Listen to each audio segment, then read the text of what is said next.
3권 이제 들어가도록 하겠습니다.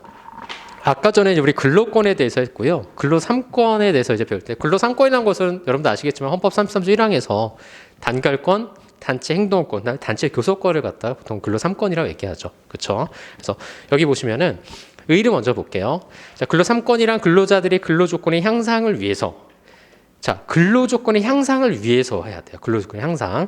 그러니까 근로 3권이라는 것은 뭐냐면 이게 내재적 한계라고도 얘기하는데, 이따가 이제 근로 3권의 제한 부분에서 나오겠지만은 근로 3권의 내재적 한계는 뭐냐면 근로 조건의 향상을 위해서 해야 돼요.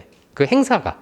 그러니까 근로 조건의 향상을 위해서 행사하지 않으면은 어떻게 돼요? 위법하다 볼 수 있는 거죠. 그렇죠? 그러니까 쟁행위를 하면서도 근로 조건의 향상을 위해서 해야 되는데 그게 이제 쟁행의 목적이라고 하거든요. 목적의 정당성이라고 하는데 쟁행의 목적이 근로 조건의 향상이 아니에요. 아니 비정규직 철폐를 목적으로 한다. 그거는 사실 이제 정치 파업이라 얘기하는데 우리나라에서 정치 파업은 이제 위법성이 인정이 됩니다. 목적의 정당성이 인정이 안 되기 때문에. 그러니까 근로 조건의 향상을 위해서만 쟁행위를 해야 돼요. 쟁행이라는 하는 것을. 자, 그래서 여기 보셔 근로 3권이란 근로자들의 근로 조건 향상을 위해서, 이게 가장 중요한 키워드. 이게 바로 목적이 되는 겁니다. 자, 자주적으로 단결하고 교섭하며 단체 행동을 할 수 있는 단결권, 단체 교섭권, 단체 행동권을 말한다라고 보시면 됩니다. 자, 취지를 보면 근로 3권의 취지는 뭐냐면 이제 헌법 33조 1항에서 규정하고 있다. 그 취지는 뭐냐면, 자, 두 번째 줄 끝에부터 볼게요. 자, 보시면은 사용자와 실질적인 대등성을 확보하고 노사자치주의를 실현하기 위한 거죠. 근로 3권을 보장하는 것은 우리 시민법에서는 보장이 안 됐잖아요. 그렇죠? 근데 근로 3권을 보장하는 것은 사용자하고 실질적인 대등성을 확보하기 위해서 하는 거죠. 그렇죠?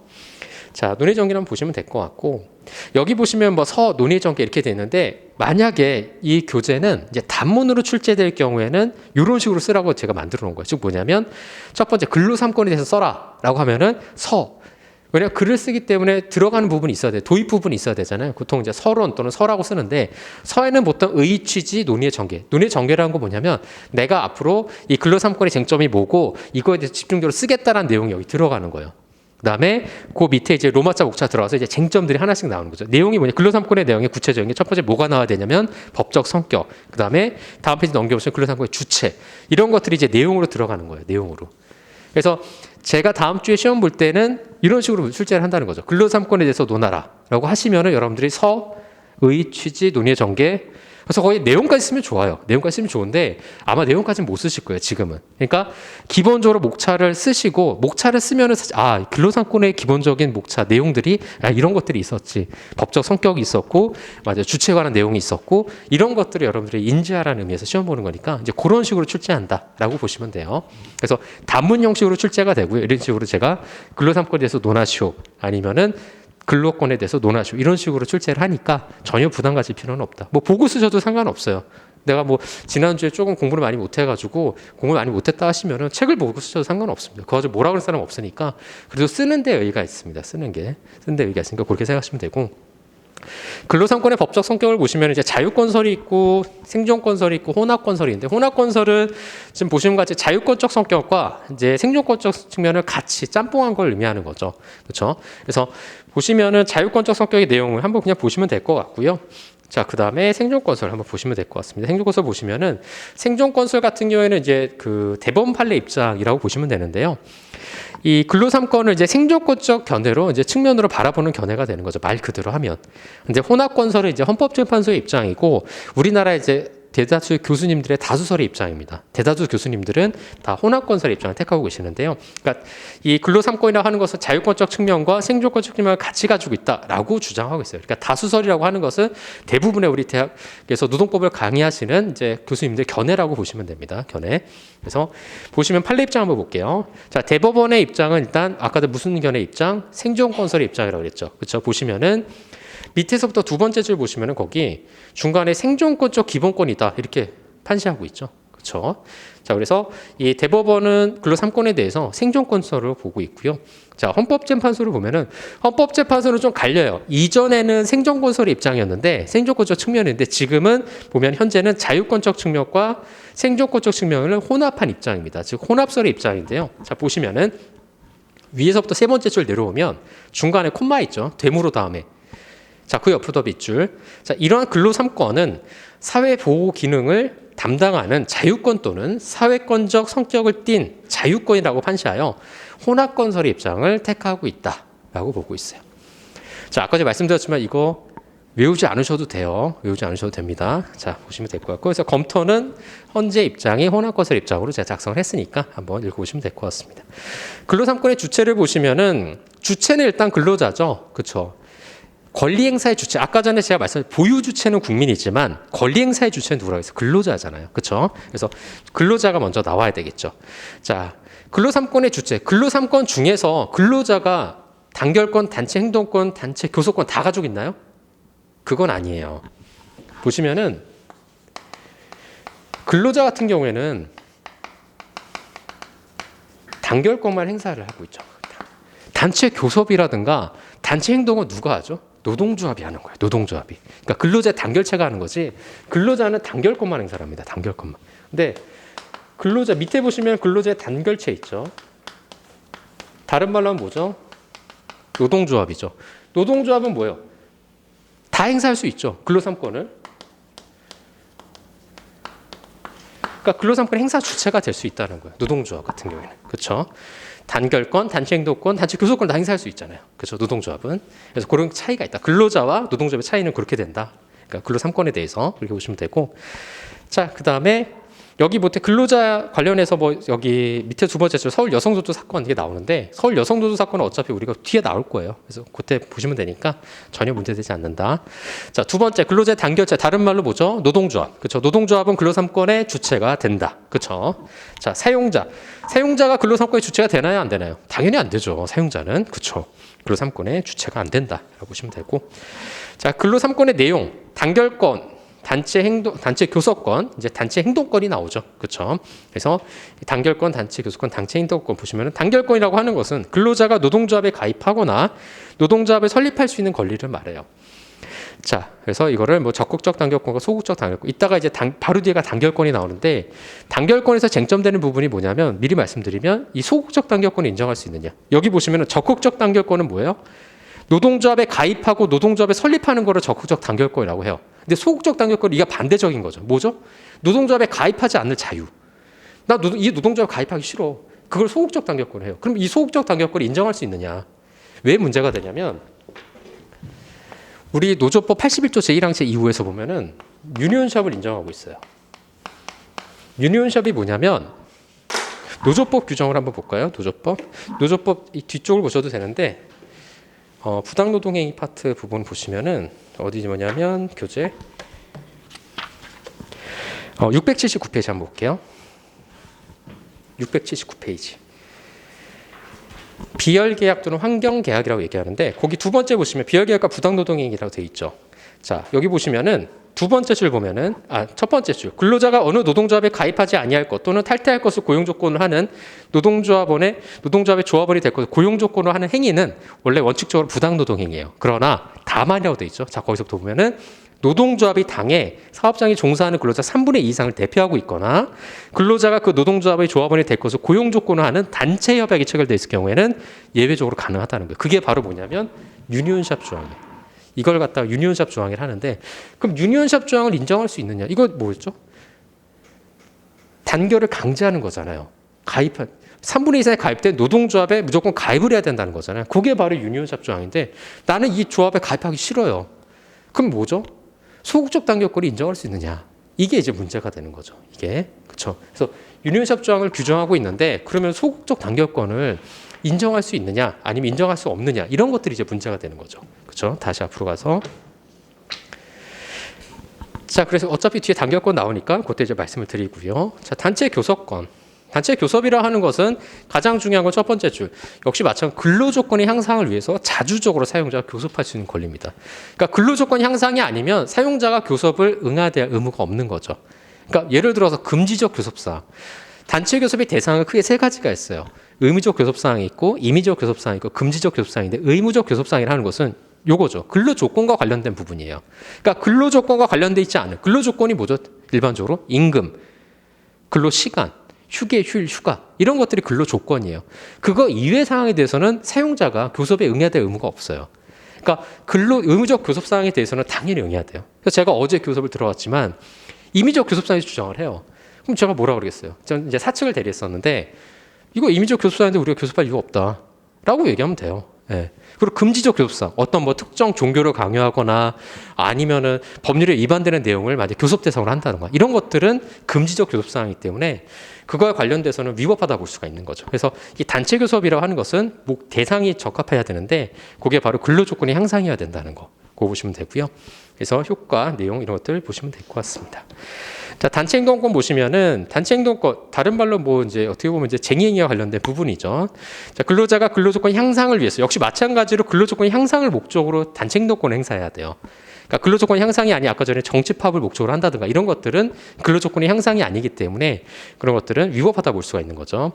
집단적으로 행동할 수 있는 권리이다라고 볼 수 있고요. 마지막 줄 보시면은 가장 본질적인 권리이고 최후의 강제 수단이라는 거예요. 그렇죠? 자, 그래서 내용 및 효과 이런 것들 그냥 한번 보시면 될 것 같습니다. 자, 근로삼권 상호 간의 관계인데요. 자, 문제의 소지를 보시면은 자, 근로삼권의 상호 관계에 관련해서 근로삼권의 내용을 일체적으로 볼 것인지 아니면은 어떤 권리가 더 우선하는지, 즉 뭐냐면 단결권, 단체 행동권, 단체 교섭권이 일체되는 개념이냐 아니면 어떤 권리가 더 우선하느냐 라는 것이 이제 문제가 되는데 사실 우리나라에서는 여기 보시면은 단체 교섭권 중심설, 그 다음에 보시면 단결권 중심설, 단체 행동권 중심설 이렇게 나오는데 우리나라와 일본의 통설이라는 것은 거의 모든 교수님이 다 이제 주장하시는 견해인데 단체 교섭권 중심설의 입장입니다.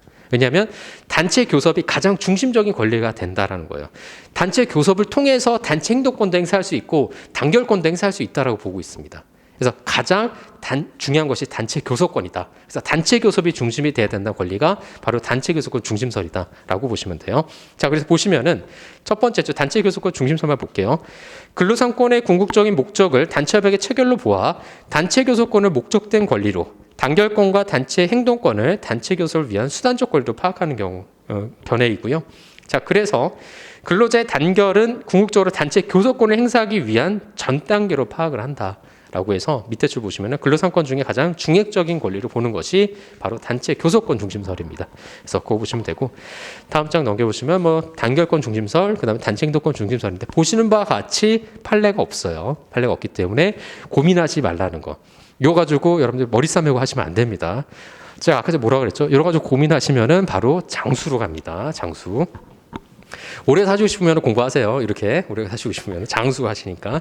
자, 여섯 번째 보시면 근로상권 효력입니다. 자, 대국가적인 효력이 있고 크게 이제 대사인적인 효력이 있어요. 대사인적인 건 뭐죠? 개인한테 적용된다는 거예요. 사인이 뭐예요? 사인인 거잖아요. 개인한테 적용되는 부분. 그렇죠? 근로삼권의 효력은 대국가적인 효력이 있고 대사인적인 효력 이 두 가지로 나눠지는데 대국가적인 효력은 다시 자유권적인 효력이 있고 생존권적인 효력이 있다는 거예요. 그러니까 아까 전에 우리 근로삼권의 법적 성격이 자유권설, 그다음에 생존권설 있고 혼합권설 있잖아요. 그거 개념으로 생각하시면 돼요. 그거 개념으로. 자, 그래서 그 개념 보시면 되고. 자, 대사인적 효력. 다른 말로 하면은 제3자적 효력이라고도 얘기하는데요. 제3자적 효력이라고 얘기하는데 자, 문제의 소재 보면은 사실은 뭐 견해 대립은 있어요. 여기 보시면 직접 적용설, 뭐 간접 적용설 이런 것들이 있는데 다수설적인 입장은 직접 적용설의 입장입니다. 다수설. 교수님들 다수적인 견해는 판례가 없기 때문에 굳이 고민하지 말라는 거. 다수설은 직접 적용설이라는 거. 요거 보시면 됩니다. 그래서 간접 적용설은 뭐 소수설인데 연세대학교의 이상윤 교수님이 견해예요. 그래서 이상윤 교수님은 좀 특이한 게 미국에서 공부를 하셔가지고 아무래도 이제 불무법 체계에 대해서 많이 조금 주장을 하고 계세요. 특히 이제 부당노동의 부분에서는 소수설의 입장이 굉장히 많습니다. 그래서 다른 임종률 교수님이나 이제 뭐 김영배 교수님 같은 경우 대부분 독일을 이제 어떻게 보면 이제 대륙법계 체계를 공부하신 분들이기 때문에 아무래도 우리 노동법 체계하고 많이 이제 다수설적 견해를 많이 가지고 계시는데 이상윤 교수님이 약간 좀 소수설의 얘기를 좀 많습니다. 그래서 그런 것들은 제가 강의하면서 좀 말씀을 좀 드리고요.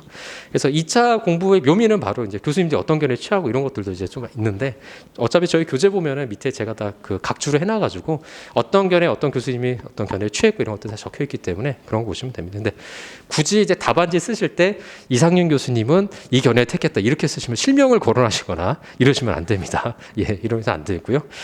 채점하시는 입장에서 사실 좀 오해할 수가 있기 때문에 예, 절대 교수님 이름이나 본인 이름이나 예, 이런 것들 적으시면 안 돼요. 그래서 빨간 펜으로 뭐 쓰시거나 이런 건 절대 안 된다는 거 보시면 되고요. 자, 그 다음에 단결권입니다. 자, 단결권에서 여러분들이 좀 보셔야 될 거는 아까 말씀드린 것처럼 소극적 단결권을 인정할 수 있느냐. 그 다음에 단결 강제를 인정할 수 있느냐. 이 단결 강제라는 게 뭐냐면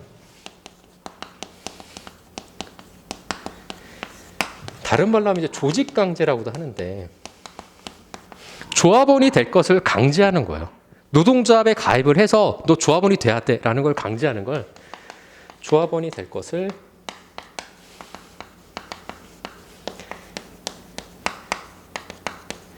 이거를 단결강제라고 하는데 이 단결강제를 인정할 수 있느냐 이게 이제 문제가 돼요. 아까 전에 이게 소극적 단결권하고 연결되는 부분이에요.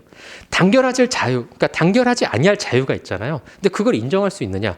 그러면은 단결강제를 인정해 버리면 어떻게 됐어요? 무조건 뭐예요? 조합원이 되어야 되잖아요. 그러니까 이 소극적 단결권과 연결되는 문제라고 볼 수 있어요. 이렇게 보시면 안 되고.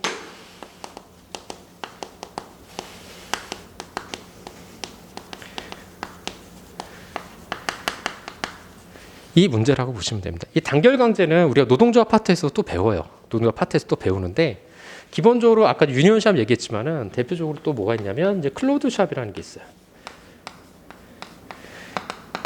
요걸 조금 비교해 드리자면 미리 비교해 드리자면 유니온샵과 클로즈샵의 조항이 뭐냐면 아까 유니온샵은 뭐였었죠? 근로자 사업장에 근로자 3분의 2 이상이 가입한 노동조합에 가입하는 것을 단체협약상의 어떤 내용으로 했을 경우에 그건 예외적으로 인정한다고 되어 있잖아요. 자, 유니온샵은 뭐냐면 조합원이 채용 이후에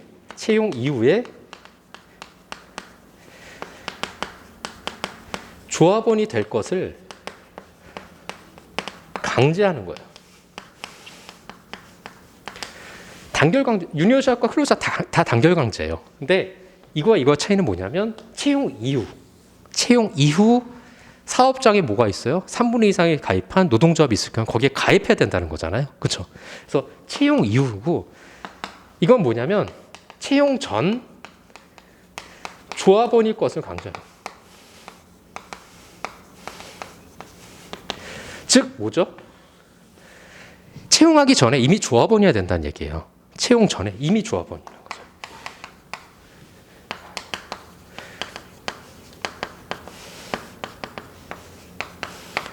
이거와 차이는 채용 이후에 가입을 하느냐, 채용 전부터 가입이 되어 있어야 되는 이 차이입니다. 클로즈샵과 유니온샵의 차이는. 그렇죠? 1차에서도 아마 요거 나올 수 있는데 이렇게 개념을 이해하시면 돼요. 그래서 요거와 관련된 것이 바로 아까 말씀드린 소극적 단결권 인정 여부와 단결강제 인정 여부인데 그 위주로 보시면 됩니다. 자, 보시면은 사실 이것도 판례가 없어요. 판례가 없기 때문에 그냥 개념만 이해하시고 그냥 넘어가시면 돼요. 그렇죠? 그래서 어떤 견해를 체크한다 뭐 이런 거에 대해서 고민하실 필요는 없다라는 거. 자, 소극적 단결권과 단결강제 22페이지에 로마자 3번부터 보죠. 단결강제라 하면 비조직 근로자의 자유의사와 관계없이 단체협약상의 단결강제 조항을 통해서 노동조합의 가입을 강제하는 겁니다. 가장 중요한 키워드는 뭐죠? 노동조합의 가입을 강제하는 거. 그게 단결강제다. 이렇게 생각하시면 돼요. 그렇죠? 주구장창 나와 있는데 핵심 키워드는 그냥 여러분들이 단결강제라는 의미를 아마 이해 못하실 수 있어요. 저하고 오늘 지금 듣다가 돌아가시면 단결강제 뭐였지? 이렇게 생각할 수 있는데 노동조합의 가입을 강제하는 것. 이렇게 생각하시면 돼요. 그렇죠? 근데 이는 노동조합의 가입률과 통제력 등이 높여 단결력을 강화하는데 그 목적이 있고요. 왜냐하면 단결 강제라는 것은 노동조합에 많이 가입을 할수록 아무래도 노동조합의 조합원의 수가 많아지잖아요. 그럼 노동조합의 힘이 세질 수밖에 없겠죠. 그렇죠. 그렇기 때문에 노동조합의 단결력을 강화하기 위해서 보통 단결 강제 조항을 택하고 있는 겁니다. 그래서 여기에는 이제 아까 제가 말씀드린 것처럼 조직의 단결 강제와 단결하지 아니할 자인 소극적 단결권과 충돌할 수 있는데, 그러니까 단결 강제가 인정이 되면 소극적 단결권이 부정될 수가 있잖아요. 그렇죠. 그렇기 때문에 그런 부분에서 충돌이 항상 있을 수 있다는 거죠. 그래서 여기 보시면은 긍정설과 부정설이 있는데, 우리나라는 사실 이제 다수적인 견해는 소극적 단결권 부정설의 입장이에요. 부정설. 그러니까 임종률 교수님이나 뭐 다른 김영 교수님, 기타 교수님들은 다 부정설의 입장이시고, 유일하게 아까 저 말씀드린 이상윤 교수님만 이 긍정설의 입장을 택하고 계십니다. 긍정설의 입장. 그리고 독일 같은 경우에 독일의 통설 판례는 이 긍정설의 입장이에요. 독일 같은 경우에는. 그래서 그렇게 보시면 되고, 그래서 부정설만 잠깐 보면은 단결하지 않을 자유는 단결권 보장에 포함되지 않으며 헌법 33조 1항의 근로 3권에서 인정하는 단결권의 내용이 아니라는 견해입니다. 그래서 그렇게만 보시면 되고, 판례가 없기 때문에 고민하실 필요는 없다라고 보시면 되고, 단결 강제를 인정할 수 있느냐, 이 부분이 이제 문제될 수가 있는데요. 자, 보시면 이 소극적 단결권과 연결되는 부분인데, 요건 좀 판례가 있어요. 요거는 자 보시면은 자 첫 번째 문제 소지를 보면은 자, 두 번째 줄 끝에 따라서 단결 강제 인정 여부가 문제가 되는데 자, 학설은 무효설이 있고 그다음 넘겨 보시면은 그다음에 이분설, 그다음에 한정 유효설인데 우리나라의 다수설과 판례 입장은 뭐냐면 한정 유효설 입장이에요. 이렇게 보시면 여러분들 한정 유효설 옆에 다수설과 판례 이렇게 적어 놓으시면 됩니다. 다수설과 판례 이렇게 적어 놓으시면 되고요. 자, 그래서 보시면은 단결 강제 보면은 무효설은 당연히 말 그대로 인정될 수 없다는 거죠. 그렇죠? 자, 그다음 페이지 이분설 보시면은 소극적 단결권은 부인하면서 단결 강제 유효성은 단결권의 내용인 근로자의 조합 선택권을 침해하느냐 여부에 따라서 보는 견해이고요. 그러니까 사안에 따라 좀 달라질 수 있다는 거죠. 한정 유효설은 단결 강제는 노조법이 정한 허용 기준을 충족하고 근로자의 단결권 내지 조합 선택권을 침해하지 않는 범위에서 유효하다고 보는 견해. 그러니까 가장 중요한 키워드는 뭐냐면 한정 유효설은 첫 번째 중간부터가 중요한 거죠. 근로자의 단결권 내지 조합 선택의 자유를 침해하지 않는 범위 내에서만 유효하다는 거예요. 그러니까 조합 선택의 자유를 침해하면 어떻게 된다? 무효라는 거죠. 그렇죠. 단결 강제 인정하지 않는다는 얘기예요. 자, 대법원의 입장 보시면은 어차피 한정 유효설의 입장인데 자, 복수노조를 설립이 금지되던 국법하에서 유니온샷 협정이 체결된 노동조합을 탈퇴하여 조직 대상을 같이 하면서 독립된 단체 교섭권을 가지는 다른 노동조합에 가입하는 경우에도 유니온샷 협정이 적용되어 노동조합 탈퇴 근로자를 해고하는 것은 정당하다. 그러니까 유니온샷 조항을 인정하고 있는 거죠. 왜냐하면 우리나라 아까 전에 봤었지만 부당노동의 파트에서 81조 제1항 제2호에서 유니온샷을 인정하고 있잖아요. 그렇죠? 자, 그래서 헌법재판소도 마찬가지. 근로자에게 보장되는 적극적 단결권이 단결하지 않을 자유보다 특별한 의미를 갖고 있다는 거죠. 그래서 노동조합의 조직강제권은 생존권적 성격을 갖고 있어 근로자의 개인의 자유권보다 특별한 가치로 보장되므로 유니온샵은 근로자의 단결하지 않을 자유와 본질적인 내용을 침해하지 않는다라고 보고 있어요. 그러니까 유니온샵 조항을 인정하고 있는 거죠. 판례에서도. 그래서 법조문도 규정하고 있고 이 때문에 단결 강제를 한정 유효설의 입장인 거죠. 한정 유효설의 입장으로 인정하고 있다라고 볼 수 있는 거죠. 자, 그 다음에 결론은 한번 읽어보시기 바라고요. 그러니까 단문 형식이니까 그다음에 이제 본문 내용 들어가고 마지막에 결론을 내주는 겁니다. 결론을. 그래서 그런 양식으로 쓰여 있으니까 참고하시면 되고 근로 3권의 제한. 근로 3권의 제한이라고 해서 다른 말로 하면 뭐죠? 근로 3권의 제한은 다른 말로 하면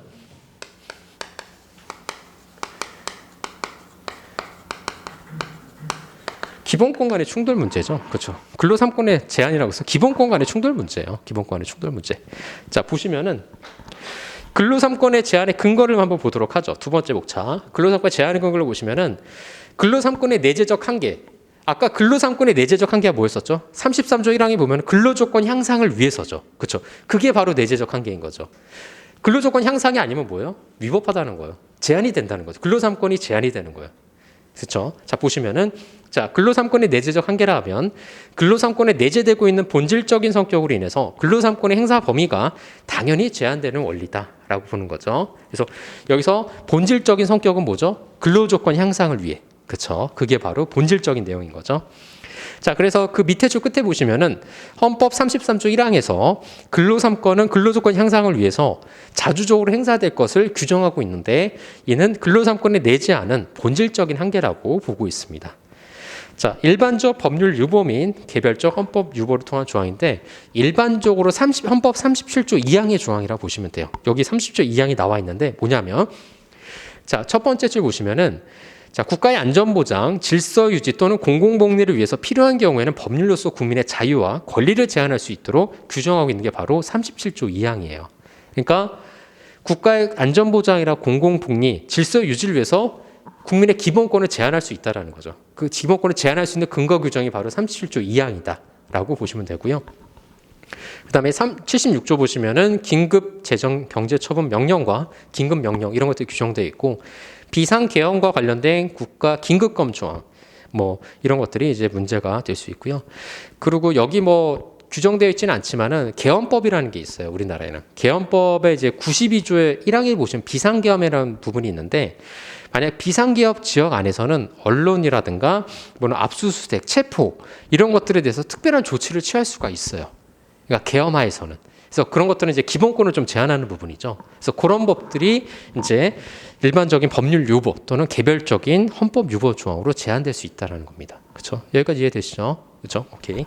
자, 그다음 그다음에 헌법에서 뭐 공무원 뭐 이런 것도 있는데 한번 보시면 될 것 같고요. 자, 세 번째 법률상 구체적인 제한 부분인데 법률상 구체적인 제한 부분에서 이제 노조법에서의 제한 부분, 그다음에 이제 국가공무원법에서 어떤 제한 부분쯤이 있는데, 자, 노조법에서는 자, 첫 번째 끝에 보시면은 쟁행에 대한 조합원의 찬반 투표에 관해서 제한을 두고 있죠. 그러니까 쟁행을 할 경우에 조합원 찬반 투표를 거치도록 하고 있어요. 그러니까 찬반 투표를 거치지 않을 경우에는 이제 무효라고 하는 거죠. 그래서 쟁행에 관련해서 제한을 두고 있죠. 제한을.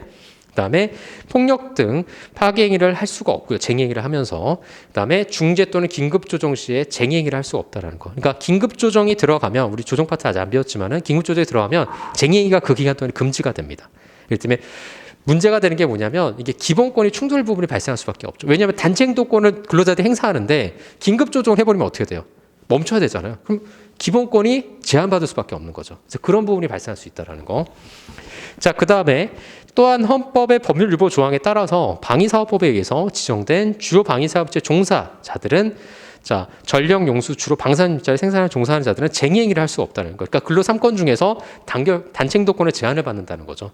국가의 주요 방위산업체 종사하는 자들은 그런 것들 기본권의 제한을 받는다라고 볼 수 있고, 근로의 성질에 따라서 근로상권이 제한되는 부분이 있어요. 뭐가 있냐면 대표적으로 공무원이 있고, 그다음에 청원 경찰이 있고, 그다음에 이제 교원들이 있습니다.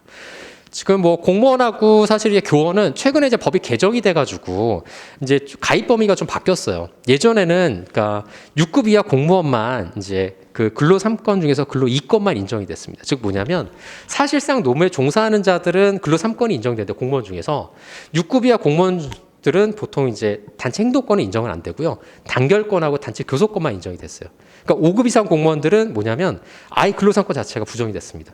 예전에 그렇게 됐는데 최근에 2020년 12월 9일 법이 개정이 돼가지고 그 직급에 제한을 두지 않아요. 그러니까 6급 이하 공무원, 뭐 5급 이상 공무원 이런 제한을 두지 않아요. 일반 공무원이라고 되어 있습니다. 법이 그렇게 개정이 됐어요. 자, 그 내용이 바로 나오는데, 자, 두 번째 보시면은 방가로 이번에 공무원 노조법 제정에서 자 보시면은 자 두 번째 줄부터 볼게요. 자, 그 가입 범위를 6급 이하 그 일반직, 기능직, 별정직, 그다음에 계약직 공무원으로 제한하고 있었으나, 그렇죠? 기존에는 그렇게 제한하고 있었어요. 그렇죠? 그러나 최근 공무원 노조법 개정으로 노동자 가입 범위에 대한 직급 제한을 폐지를 했습니다. 그래서 일반직 공무원으로 이제 직급 제한을 폐지했고요.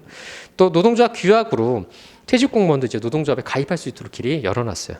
그래서 노동조합 규약으로 정해놔야지, 규약으로 정해놓지 않으면은 당연히 가입을 하지 못합니다. 이 규약이라는 것을 아직 배우지는 않았는데, 우리가 노동조합의 규약이라고 하는 것은 노동조합의 취업규칙이나 마찬가지, 우리 조합을 어떻게 운영했다는 그런 내용인데요. 그 조합 규약에는 필수적 기재사항으로 조합의 가입 범위를 정해놓고 있어요. 조합원의 가입 범위. 그러니까 예를 들어서 만약 어떤 회사, 만약에 삼성이다. 지금 이제 삼성이 이제 노조가 생겼지만 삼성에서 만약 노조가 있다라고 예를 들었을 때 노조의 가입 범위를 정합니다. 삼성 노조인데 삼성 사장이 여기 들어갈 수는 없잖아요. 사실. 그렇죠. 그렇기 때문에 보통 뭐 과장이야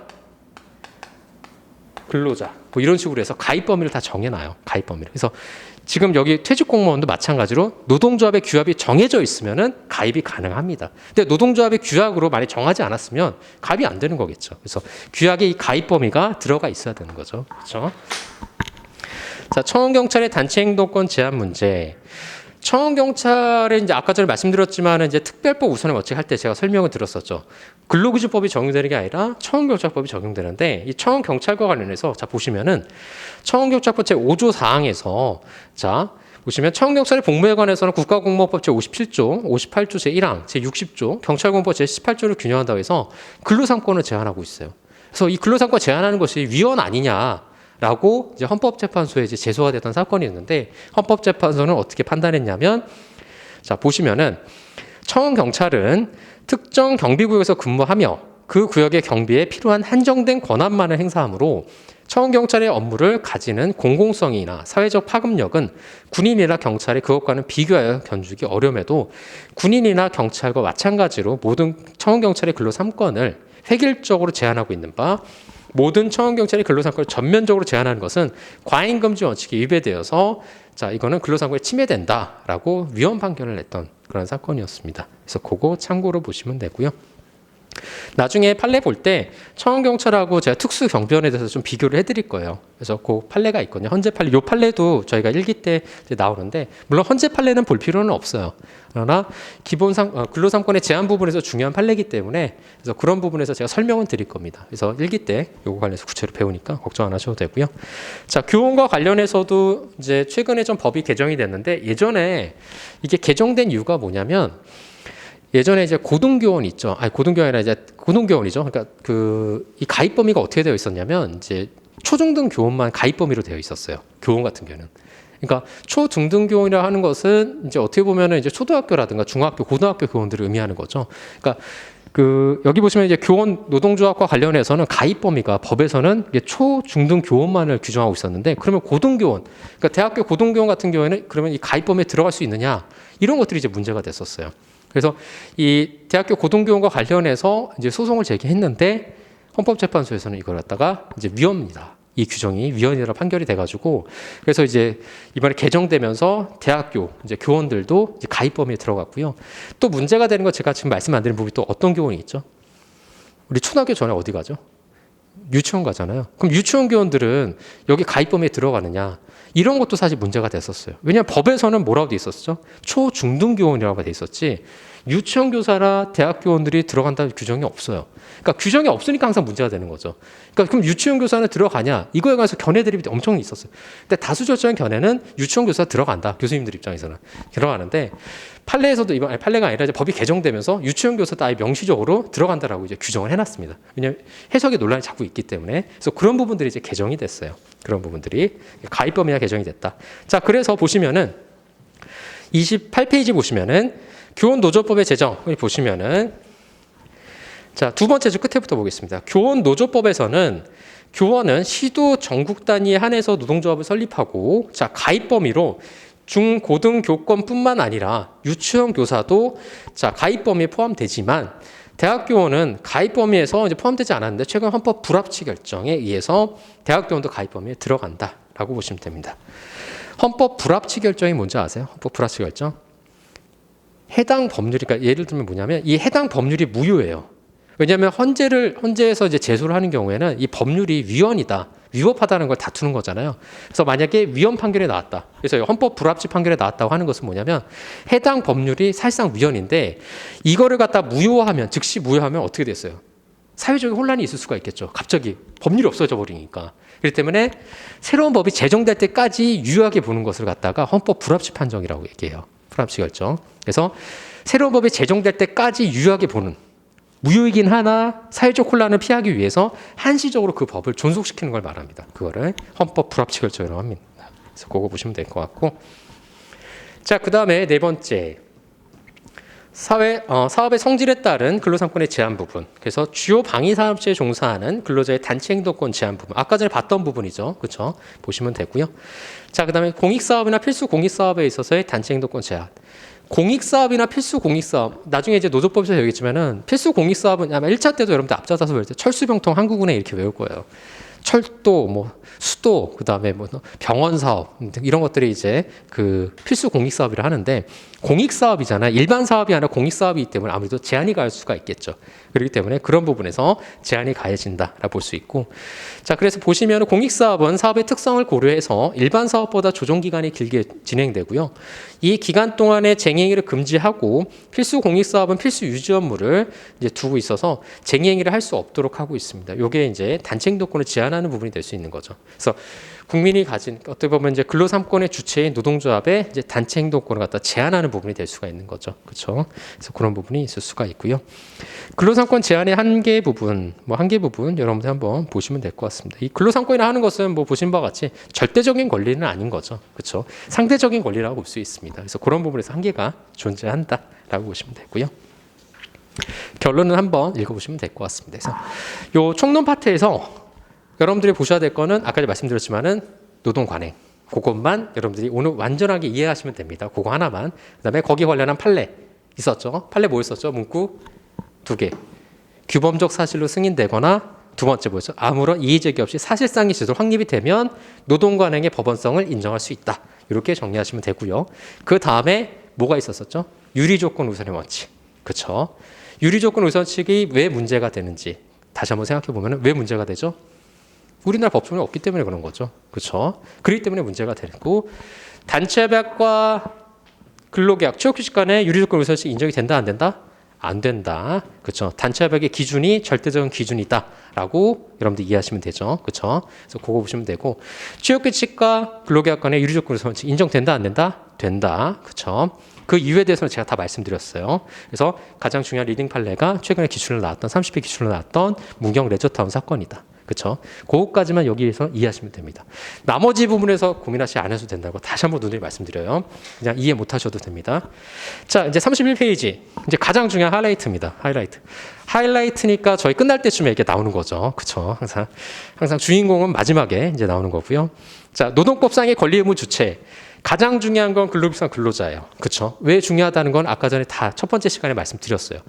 근로기준법에 적용되는 자가 누구인지를 확정하는 것이 가장 중요한 거죠. 그렇죠? 그렇기 때문에 내가 근로자가 아니면 근로기준법 아예 적용이 안 되기 때문에 가장 중요한 부분이다라고 볼 수 있고 자, 근로기준법 근로자 한번 보죠. 자, 보시면은 근로기준법 제2조 1항 1호에서는 아까 전에 직업의 종류를 관계없이 임금을 목적으로 사업이나 사업장에서 근로를 제공하는 자를 말한다라고 보고 있죠. 취지가 중요해요. 취지는 아까 전에 말씀드린 부분이 취지인 거죠. 뭐죠? 첫 번째 줄 끝에 근로기준법상 보호의 대상인 근로자의 범위를 명확하게 하기 위함이죠. 근로자의 범위를 명확하게 해야 근로기준법이 누가 적용되는지를 알 수 있을 거 아니에요. 그렇죠? 그렇기 때문에 그 대상의 범위를 명확하게 하기 위해서 한다라는 거. 그래서 보시면 알겠지만 항상 서에서는 의의와 취지가 들어갑니다. 법에서는 가장 중요한 건 의의도 중요한데 의의는 다 법조문이에요. 그러니까 법조문에 익숙해지시면 의의를 빨리 쓸 수가 있어요, 여러분들이. 근데 두 번째가 중요합니다. 취지. 취지를 알면은 답안지를 볼 때 이 친구가 이거를 이해를 했구라는 거를 확실하게 드러날 수가 있어요. 답안지를 쓸 때 여러분들이 글을 써본 적이 여러분들 어차피 지금 대학교에서 시험 볼 때도 다 글 쓸 때 중간식으로 시험 보잖아요. 처음에 도입 부분이 좋아야 돼요. 그게 첫인상이거든요. 글의 첫인상인데 도입 부분이 엉뚱한 거 쟁점 잡고 써요. 그러면은 안 봐요.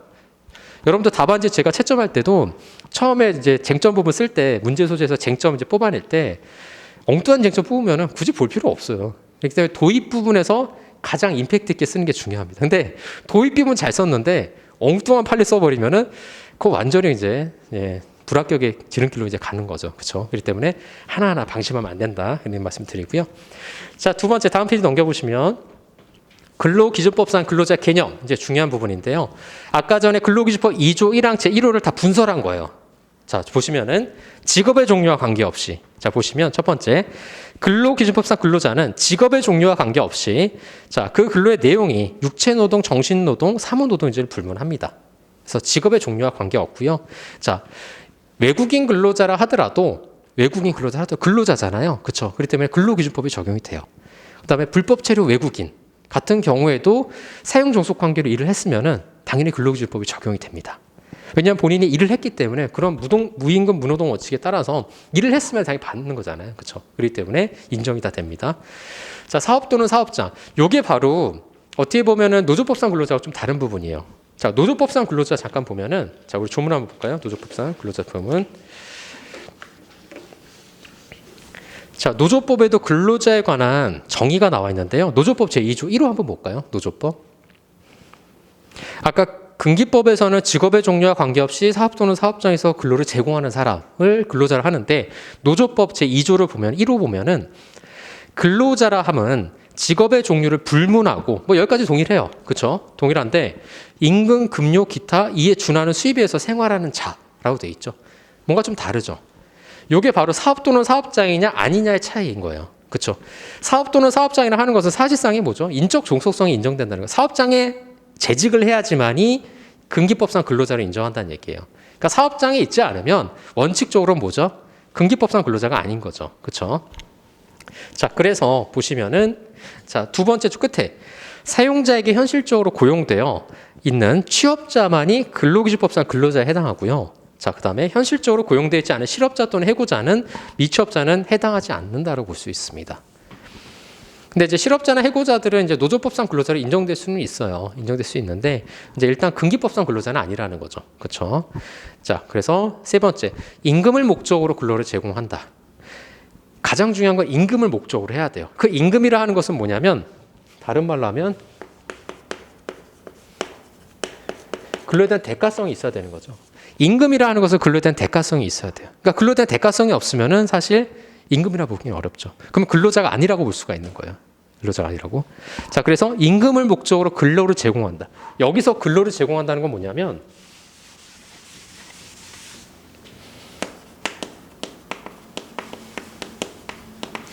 사용 종속 관계 하에서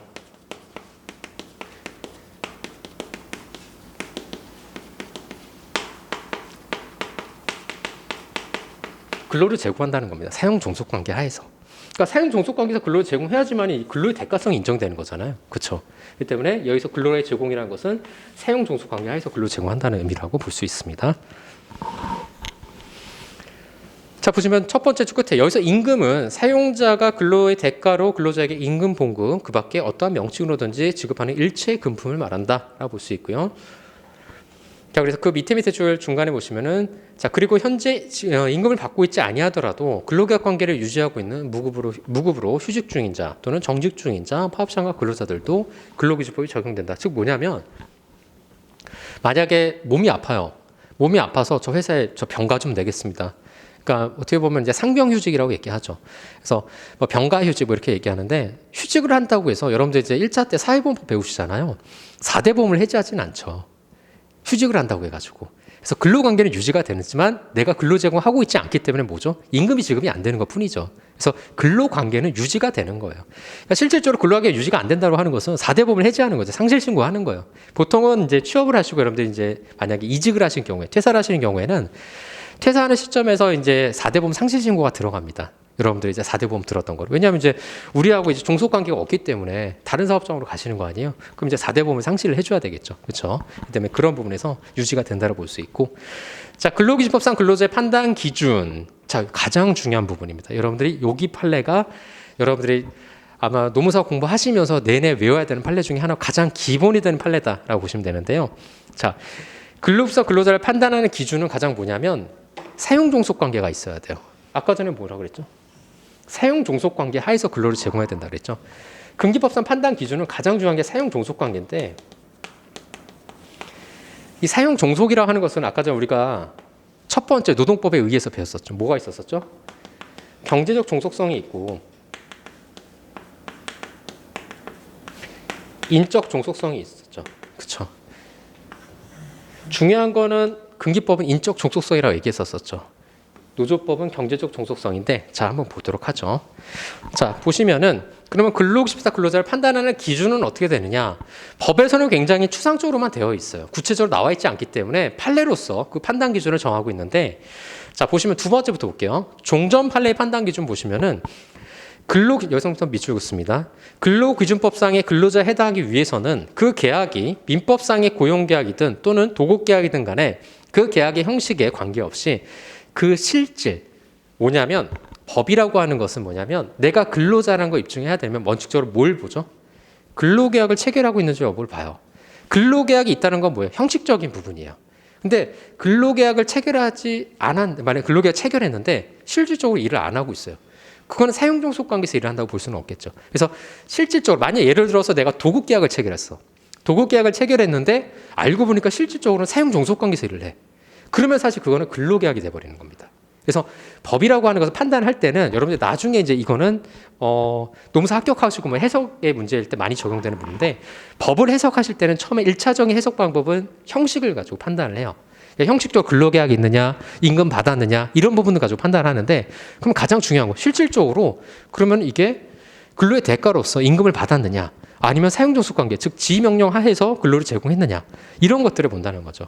그래서 여기 보시면 같이 자 중요한 거는 형식에 관계없이 그 실질에 있어서 근로자가 사업 또는 사업장에서 임금을 목적으로 종속적인 관계에서 사용자에게 근로를 제공해야 됩니다. 그래서 가장 중요한 거는 실질이 중요하다는 거죠. 실질이. 그래서 케이스를 낼 때도 여러 가지 형식적인 요건을 단서로 줘요. 여러분들한테 미끼를 주는 거죠. 그래서 여기 걸려들게 하게 하는데 실질이 어떻게 되는지 이제 뒤에 나옵니다. 그래서 그런 것들을 판단해서 이 사람이 근로자다 아니다 이런 걸 판단하는데 자 여기서 종속적인지의 관계 엄청 많죠. 엄청 많아요. 여기 보시면은. 그래서 종속적인 관계인지 여부는 여러 가지가 있습니다. 업무 내용에 사용자가 정하고 있느냐, 취업 규칙, 복무 규정이 정되고 있느냐, 업무 수행 과정에서 사용자 상당히 지휘감도 받고 있냐. 이거 상당히 외우기가 좀 쉽지 않아요. 근데 몇 가지만 추려서 쓰시면 됩니다. 몇 가지만. 다 쓰시면 좋은데 다 쓸 수가 없을 거예요. 그래서 몇 가지 추리는데 이 판례를 요약하자면 이렇게 보시면 됩니다, 여러분들. 제가 판례를 요약해 드릴게요.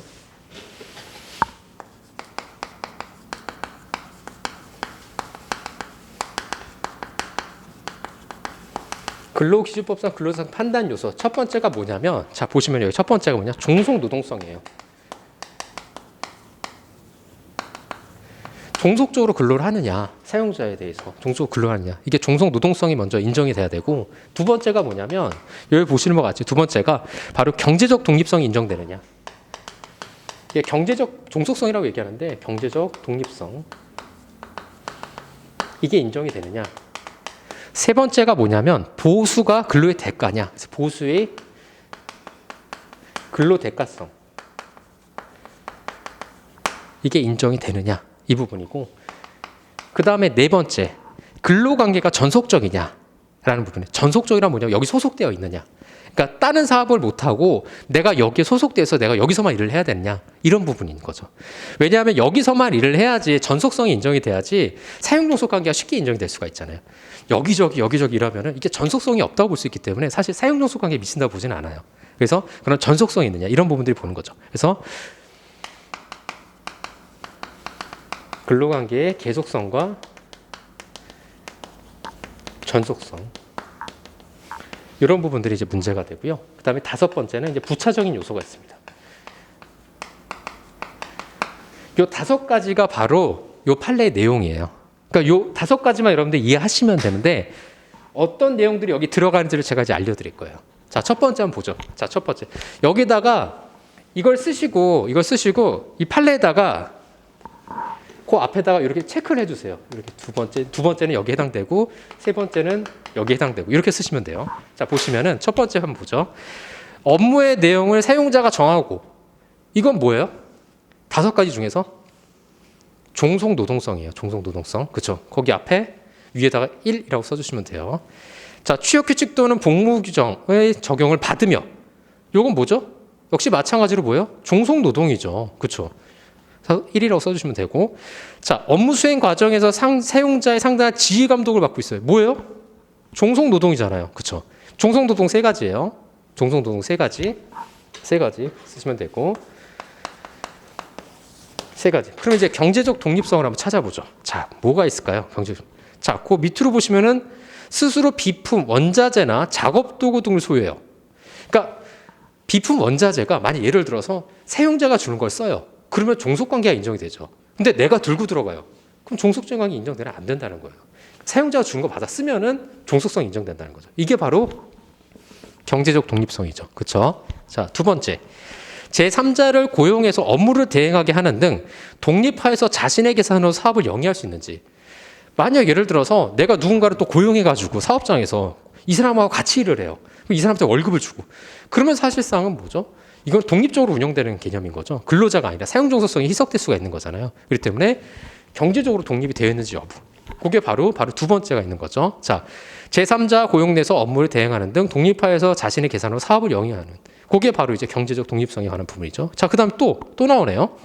노무 제공을 통한 이윤의 창출과 손실의 초래 등의 위험을 스스로 안고 있느냐? 스스로 안고 있으면은 사실상 이제 근로자를 보긴 좀 어렵겠죠. 왜냐하면은 사용자가 만약에 그거에 대해서 안고 있으면은 보통 일반적으로는 이제 근로자의 어떤 과실 부분에 대해서 회사에서 책임을 많이 지죠. 사용종속 관계에 있으면은. 근데 이제 본인이 스스로 책임을 진다라고 한다면 별개의 도급 계약으로 볼 수 있는 거죠. 그렇기 때문에 근로계약으로 부정될 수 있다라는 거. 자, 거기까지도 세 가지가 있죠. 또 세 가지. 세 가지가 있고, 자, 그 다음에 자 보시면은 보수의 성격이 근로자태의 대상적인 성격인지, 이건 뭐예요? 보수의 근로 대가성이죠. 보수의 근로 대가성. 이거는 한 가지. 그렇죠. 한 가지가 있죠. 자, 그 다음에 자 보시면은 기본급이나 고정급이 정해져 있는지 여부. 그 다음에 근로소득세를 원천 징수하는지 여부. 근로제공 거기까지만 볼게요. 이 두 가지. 그 다음에 근로제공 관계에서 거기 건너뛰어서 끝에 보시면은 사회보장제도에 관한 법령에 있어서 근로자의 지위가 인정되지 여부 있죠. 그 세 가지가 바로 뭐냐면 부차적인 요소예요. 부차적인 요소는 뭐냐면 이게 밑에 보시면 알겠지만은 이제 2006년도에 대입 재정반 강사 사건에서 이 부차적인 요소라고 판단해 준 사건인데 이 세 가지 아까 제가 말씀드린 것처럼 기본급이나 고정급이 정해져 있느냐 근로소득세를 원천 기수하는 근로소득세 뭐냐면 여러분들 학생들이 많으시니까 그런데 여러분들이 만약 일을 하시게 되면 근로소득이라는 걸 떼요 세법적으로. 근데 여러분들이 만약 사업을 하잖아요. 그럼 뭘 떼냐면 사업소득세를 떼어요. 3.3%라는 걸. 그러니까 기타 소득은 또 이제 더 많이 떼는데 보통 이제 사업을 하면 사업소득세를 떼는데 만약에 예를 들어서 이제 도급관계야. 도급관계면 내가 사업자잖아요. 사업자 대 사업자로 계약을 하는 거예요. 그럼 그 사람이 저한테 이제 도급 대가를 줄 거 아니에요. 그럼 전 사업자이기 때문에 그 사람이 3.3% 띄고 저한테 준단 말이에요. 근데 여러분들이 근로자면은 근로소득세를 떼는 거예요. 그래서 그 요율이 다릅니다. 요율이. 그래서 굳이 그 요율은 세법적인 부분이기 때문에 여러분들 아실 필요는 없는데 나중에 실무적으로 하면 다 알게 돼요. 근데 지금 이 근로소득세를 원천 징수하느냐, 그 다음에 사회보험제도에 있어 적용되느냐, 지금 뭐냐면 4대 보험이 적용되느냐 문제예요. 이 세 가지는 중요하지 않다는 거예요. 부차적인 요소라는 거는 근로자를 판단할 때 이 세 가지는 중요한 요소가 아니라는 거예요. 그래서 나중에 여러분들이 합격하시고 이 사람이 근로자인지를 먼저 이제 주장을 한 다음에 이제 임금체불 이런 것도 주장하시는데 이거 세 가지 주장해봤자 노동조에서 받아주지도 않아요. 이건 부차적인 요소니까 주장 하나만. 네. 4대 보험 안 받는다, 4대 보험 받는다고 해서 그걸 근로자로 인정해 주지는 않아요. 그래서 뭐죠? 아까 제가 말씀드린 것처럼 형식이 중요한 게 아니라 실질적으로 종속 노동성이 인정되냐 이게 가장 중요한 거예요. 이게. 요 네 가지가 가장 중요한 부분입니다. 요 네 가지 판단할 때. 자, 근로관계의 계속성과 전속성 여기 나와 있죠. 뭐가 있죠? 아까 제 사회보장 그 앞에가 바로 나와 있는 거죠. 근로제공 관계의 계속성과 사용자에 대한 전속성 유무 정도. 요게 바로 계속성과 전속성에 관한 부분이죠. 그래서 근로자성을 판단할 때는 아까 다시 한번 첫 번째, 두 번째, 세 번째, 네 번째 요 네 가지 가지고 판단을 합니다. 부차적인 요소는 2006년도 판례 그 밑에 나와요. 2006년도 보시면은 대입 재종반 강사 사건에서 이제 얘기하고 있는데 자, 거기 한번 내려와서 보도록 하죠. 자, 두 번째 줄 보시면은 자, 아라비아 숫자 3번에 방가로 1번 최근 판례 입장. 사실 뭐 최근 판례도 아니에요. 아닌데 자, 보시면은 두 번째. 첫 번째 줄 보시면 최근 판례에는 소위 대입학원 종합반 강사 사건에서 근로자성 판단 기준에 대해서 기존의 원칙적인 입장을 유지하면서 뭐라고 했냐면 다만 이제 단서를 das습니다. 부차적인 요소가 이거다라고 이제 판시해 준 건데 기본급이나 고정급이 정해져 있는 유무, 그 다음에 근로소득세를 원천 징수하는지 여부, 사회보장제도에 관해서 근로자에서 인정받는지 여부는 사용자가 경제적으로 우월한 지위에서 이용해서 임의로 정할 여지가 크다는 점에서 그러한 점이 인정되지 않는다고 해서 근로자성이 쉽게 부정되는 건 아니에요. 그러니까 사회보장제도, 그 다음에 기본급이나 고정급이 정해져 있지 않다고 해도 그거는 근로자성 판단의 중요한 요소가 아니다. 이렇게 생각하시면 됩니다. 이렇게. 자, 그래서 밑에 보시면 근로자성 판단 기준의 변화인데 근로자성 판단 기준의 변화 보시면 첫 번째 끝에 보시면은 첫 번째 끝에 구체적 개별적 감독이 아닌 상당한 지위 감독이라고 되어 있죠. 즉 뭐냐면 구체적 개별적이 아니라 상당한 지위 감독이라 하는 것은 근로자의 개념을 어떻게 본다는 거예요. 완화해서 좀 더 넓게 본다는 얘기가 되는 거죠. 그래서 최근 판례는 여러분들이 기억하시면 되는데 근로자의 범위를 점점 넓혀가고 있어요. 근로자의 범위를. 그래서 근로자성의 판단 기준을 완화하면서 넓혀가고 있다. 이렇게 정리하시면 됩니다. 이렇게. 자, 그래서 그거에서 비교한 내용이 바로 뒤에 나옵니다. 34페이지 보시면은 자, 2006년도 이전 판례. 아까 전에 대입 재종반 강사 사건 이전 판례와 이후 판례가 이제 나눠지는데 이전 판례는 구체적 개별적 지위 감독이었고 최근 판례는 이제 상당한 지위 감독. 그러니까 상당한이라는 것은 사실 좀 아무래도 구체적인 것보다는 조금 이제 희석이 된 부분이죠. 그렇죠? 그래서 그 근로자 개념을 점점 넓혀가고 있습니다. 그래서 그렇게 보시면 되고 밑에는 이제 최근 판례인데요. 2022년 이제 4월달 판례인데 제가 이제 올해는 좀 이제 최근 판례 22년도 판례 좀 많이 넣어놨다고 말씀드렸는데 이게 이제 보험회사 지점장 관련한 이제 근로자성 여부에 관련 판례예요. 그래서 요건 참고로 한번 보시면 될 것 같고 첫 번째 보시면은 첫 번째 밑줄 근부 보시면은 아까 전에 94년도 판례의 원칙적인 입장을 그대로 유지하고 있습니다. 유지하고 있고요. 밑에는 이제 개별 사안에 대해서 판단한 이제 판시 내용인데요. 여러분들이 나중에 이제 그 답안지 쓸 때 가장 중요한 부분이 바로 이 두 번째 부분이에요. 사례를 보고 요게 어떤 근거를 대서 이게 이 사안에 근거가 된다는 걸 하나하나씩 이제 찝어줘야 됩니다. 그래서 그걸 이렇게 해서 결론을 내주는 이제 그런 게 바로 2차 시험의 어떻게 묘미라고 얘기하면 좀 그런데 하여튼 뭐 그렇습니다. 아무튼 여러분들 그래서 한번 느껴보시기 바라고요. 항상 자 35페이지 보시면은 이제 특수 형태 근로 종사자가 근로자성으로 인정될 수 있느냐라는 부분인데 특수 형태 근로 종사자라고 하는 것이 여러분들 좀 아마 들어보신 분들이 많을 거예요. 이 용어 자체는 들어보신 분이 있는데 이 특수 형태 근로 종사자 관련해서 우리나라 산재법 시행령 125조를 보면 14개 직군이 나와 있어요. 거기에 뭐 학습지 교사라든가 뭐 보험 설계사라든가 아니면 퀵서비스 배달이라든가 이런 분들이 이제 그 특수 형태 근로 종사자로서 이제 규정이 되어 있는데 문제는 뭐냐면 이 특수 형태 근로 종사자가 근기법상 근로자냐 이제 이게 문제가 되는 거죠. 근데 판례는 사실은 근기법상 근로자를 인정하지는 않아요. 원칙적으로. 근데 만약에 특수 형태 근로 종사자라 하더라도 아까 전에 말씀드렸지만 법에서는 가장 중요한 게 뭐다 그랬죠? 형식이 아니라 실질이에요. 그러니까 형식은 특수 형태 근로 종사자가 근로계약을 체결 안 하죠. 무슨 계약을 체결하죠? 도급계약을 체결하죠. 근데 도급계약을 체결했지만은 실질적으로 사용종속 관계에서 일을 하고 있다라고 한다면 뭐죠? 근로자로 볼 수 있는 거예요. 그렇기 때문에 항상 형식이 아니라 실질을 봐야 되는데 원칙은 판례에서는 이 특수 형태 근로 종사자들은 아까 전에 사용종속 관계에서 지웠네요. 사용종속 관계를 판단할 때 두 가지 종속성이 있었었죠. 인적 종속성과 경제적 종속성이 있었는데 특수 형태 판례에서는 특수 형태 근로 종사자는 인적 종속성이 없다고 보고 있어요. 왜냐하면 인적 종속성이 인정이 돼야 뭐가 인정이 되죠?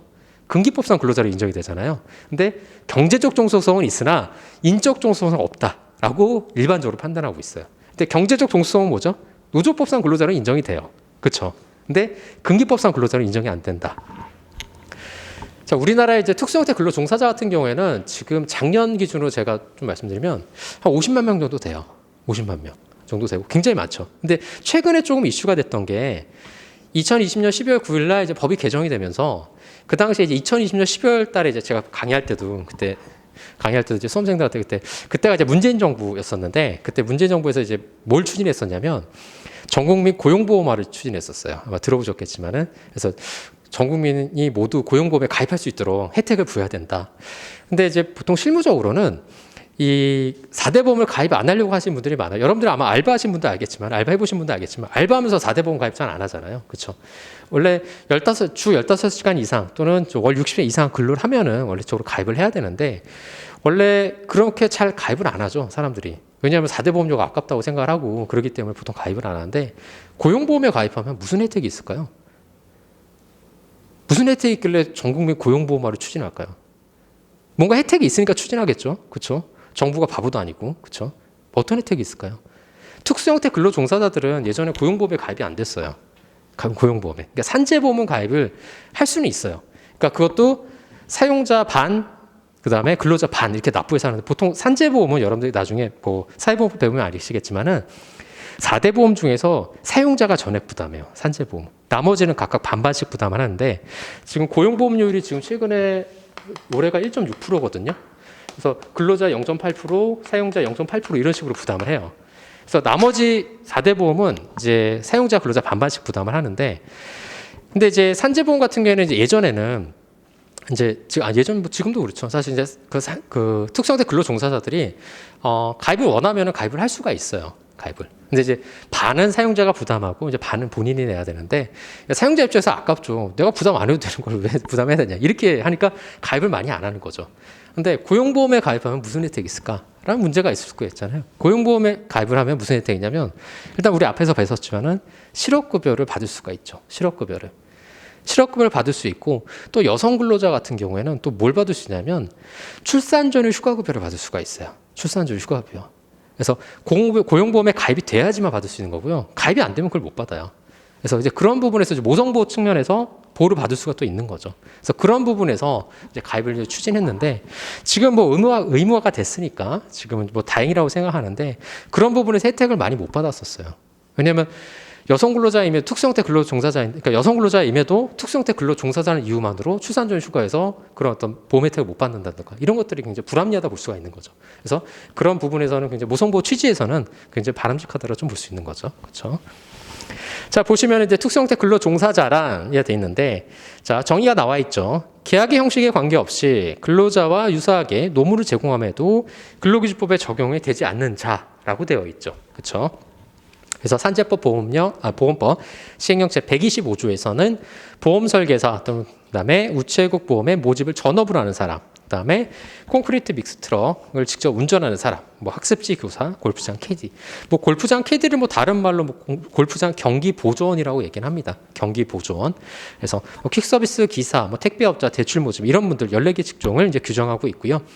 아까 전에 설명드린 것처럼 자 밑에 보시면은 원칙적으로 끝에 보시면 자 형식적으로 도급이나 위임계약 형식으로 이루어지기 때문에 근로계약이 아니기 때문에 뭐죠? 근기법상 근로자로 인정이 되지 않아요. 그러나 여기서부터 중요한 거죠. 그러나 뭐죠?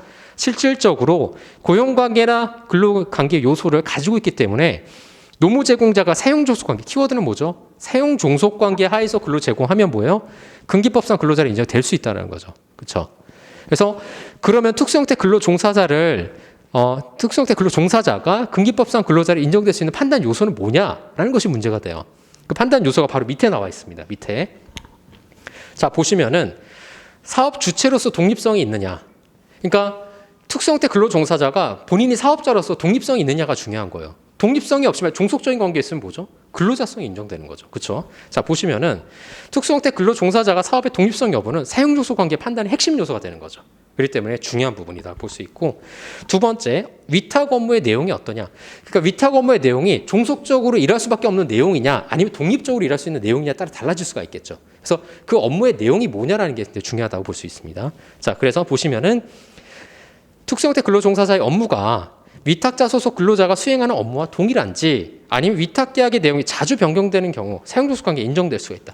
즉 보시면은 위탁자가 누구죠? 도급업체가 되는 거죠. 그럼 도급업체 소속의 근로자와 사실상 동일한 업무를 해요. 동일한 업무를 하면은 어떻게 되겠죠? 사실상 사용종속관계에서 일한다고 볼 수 있는 거예요. 사용종속관계에서. 그래서 보통은 어떻게 하냐면 업무를 달리하던가 아니면 근무 장소를 구분하던가 뭐 이런 것들의 요소를 만들어 가지고 근기법상 근로자를 이제 부정하려고 하는 그런 이제 시도들이 많습니다. 회사들에서. 왜냐하면 회사 입장에선 도급계약을 체결했지만 이게 근로자로 인정되면 어떻게 되겠어요? 퇴직금도 줘야 되지, 연차 수당 줘야 되지, 시간의 수당 줘야 되지, 이것저것 수당이 발생하는 거죠. 그렇기 때문에 업무도 막 달리하고 근무 장소도 분리하고. 제가 예전에 이제 단체 글씨 업체 컨설팅 할 때 가보면 그때가 2012년도였는데 벌써 10년 전이네요. 그때는 밑에 이제 무슨 땅 따먹기처럼 밑에 이렇게 구분해놨어. 점선으로. 여기 도급업체, 여기 수급업체 이런 식으로 근로자 이렇게 구분해서 이렇게 했었어. 우리 이렇게까지 분리해서 하고 있다. 이렇게 막 주장하고 그다음에 이제 그 유니폼 달리하고 이제 근데 실제 알고 보면 일은 동일하게 하고 있고. 그러니까 겉보기에만 다르고 실질적으로는 같은 일 하고 있고 막 이런 거 있죠. 이런 게 많이 이제 위장으로 많이 하고 있습니다. 자, 세 번째 보시면은 업무 수행 방법. 자, 보시면은 업무 수행에 대해서 일반적이고 추상적인 지시에서 벗어나 상당히 구체적으로 지휘를 했을 경우에는 당연히 사용족속 관계가 인정될 수가 있겠죠. 그렇죠? 그래서 그런 부분에서 보시면 되고. 자, 그다음에 다음 페이지 넘기셔서 관련 규정의 준수 및 제재. 자, 그래서 업무 수행 방법이나 만약에 예를 들어서 도급업체에서 수급업체 근로자를 교육시키거나 이 교육을 안 들으면은 막 페널티를 준다거나 징계를 한다거나 이랬을 경우에 사실상 사용족속 관계에서 일을 하는 거잖아요. 그렇죠? 그렇기 때문에 그런 부분에서 종속성이 인정될 수가 있다라고 볼 수 있고요. 자, 임원의 근로기술상 근로자. 참 실무적으로 굉장히 좀 어려운 문제 중에 하나예요. 아, 임원이 근로자냐 아니냐. 그거는 실질적으로 형식이 아니라 임원이라는 형식이 아니라 실질적으로 이 사람이 어떤 일을 하느냐에 따라 달라져요. 임원이. 근데 이 임원이라고 하는 것은 임원이라는 아까 자꾸 뭐죠? 미우새 이모니 씨가 자꾸 생각이 나는데 임원이라고 하는 것은 두 가지로 나눠질 수가 있는 게요. 이제 상법상으로는 등기 임원이 있고 모르셔도 돼요. 이거. 나중에 뭐 실무하시다 보면 알 수도 있고 하는 건데 등기 임원이 있고 그다음에 비등기 임원이 있어요. 등기 임원은 이제 등기가 된 임원이죠. 등기가 된 임원. 법인 등기 등본을 보면은 이제 이 등기가 된 임원이 있습니다. 주식회사는 아마 3명이 이제 등기를 해야 되는데, 그래서 등기 임원은 원칙적으로 근기법상 근로자를 부정합니다.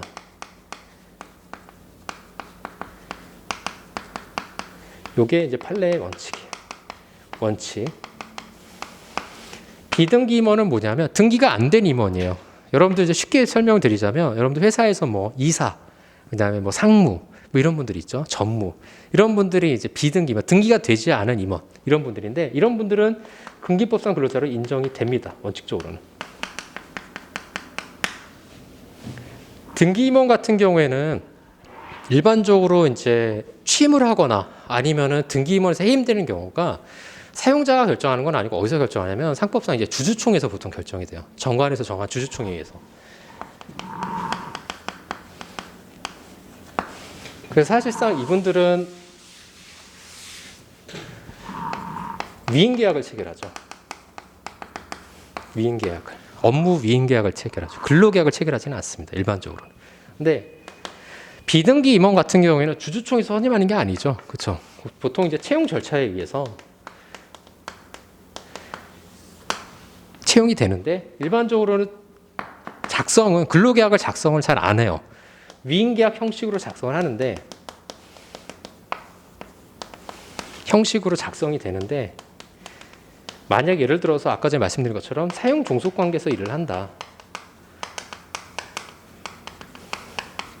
하에서 일을 하면은 사실상 이게 무슨 계약이 되는 거죠? 근로계약 관계가 됩니다. 근로계약 관계. 그래서 사실은 이 위임계약과 관련해서 이제 비등기 임원이 만약에 근로자가 아닌 사용자로 인정이 되려면 기본적으로 뭐가 있어야 되냐면 이 사용 종속 관계 하에서 근로 제공하면 안 된다는 거예요.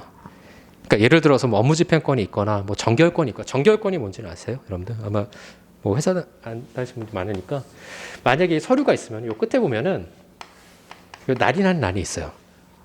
사원, 대리, 과장, 차장, 뭐 사장. 그래서 요 끝에 도장 찍는 분 있죠. 요게 이제 정결권이 있다라는 거예요. 정결권이. 네, 정결권이 있는데 나중에 끝에 도장 한번 찍으셔야죠. 네, 그렇죠. 네.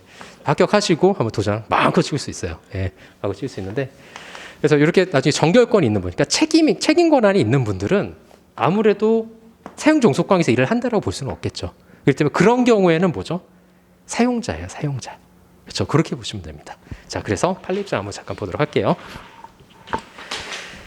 자, 보시면은 자, 의를 먼저 보도록 하죠. 의. 자, 의를 보면은 자, 두 번째 단락 한번 볼게요. 상법상 이사와 감사 거기 보이시죠? 상법상 이사와 감사는 주주총회 선임결의를 거쳐서 그쵸 임명이 되고 등기를 하기 때문에 이 등기임원은 판례에서는 그 지위와 명칭이 형식적으로 명목적인 것에 특별한 사정이 없는 한 근로기준법상 근로자를 부인합니다. 그렇죠? 그러나 이제 비등기 임원 같은 경우에는 자 밑에 줄 내려오시면 중간에 대표이사 등의 지휘감독 하에서 일정한 노무를 담당하고 그 대가로 일정한 보수를 지급받는 관계에 있다고 보아 근로기준법상 근로자로 인정이 돼요. 그렇죠? 자 여기까지 정리가 됐죠? 자 그다음 37페이지 임원의 근로기준법상 근로자성 판단 기준인데 자 어디부터 보시면 되냐면 여러분들 위에서부터 몇 번 줄 내려오시냐면 7번째 줄 내려오시면 중간에 그 판례 번호가 적혀 있어요. 그렇죠?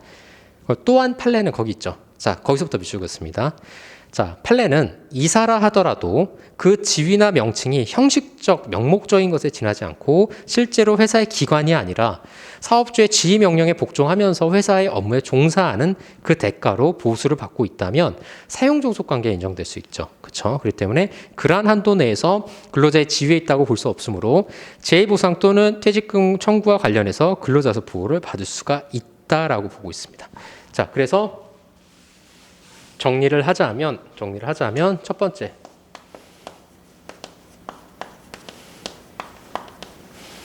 뭐죠? 그 지위가 명목적이고 형식적인지 없죠. 자, 그 다음에 두 번째는 뭐죠? 판례 정리하면 사용 종속 관계에서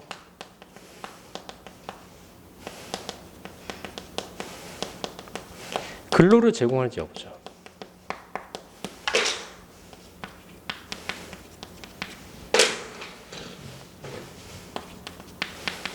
판례를 요약하자면 이 두 가지예요. 판례를 요약하자면. 그래서 여러분들이 아셔야 될 건 이 두 가지다. 그렇죠? 자, 보시면 되고요. 즉 밑에 내용이 뭐 제가 이제 판례를 요약한 건데 그래서 이렇게 보시면 됩니다. 이렇게. 자, 결론 한번 여러분들 읽어보시면 될 것 같고요. 자, 노조법상 근로자입니다. 자, 노조법상 근로자 보시면은 근기법상 근로자하고 조금 차이는 있죠. 그렇죠? 근기법상 근로자하고는 어떤 차이가 있냐면, 자,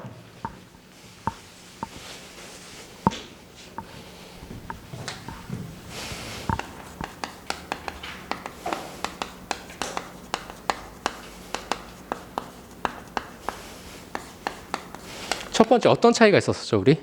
종속 노동에 관한 차이가 좀 있었었죠. 그렇죠? 종속성에 관한 차이가 있어요.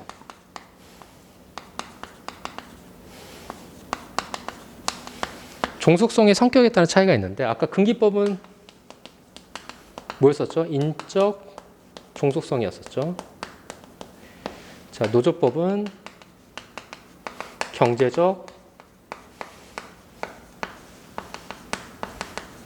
종속성. 그쵸. 자, 그 다음에 두 번째 보시면은 아까 전에 우리 조문 봤지만 특정 사업장에 결합되어 있느냐, 결합이 안 되느냐 그 차이에 따라서 달라질 수가 있겠죠. 그쵸? 특정 사업장의 결합 정도.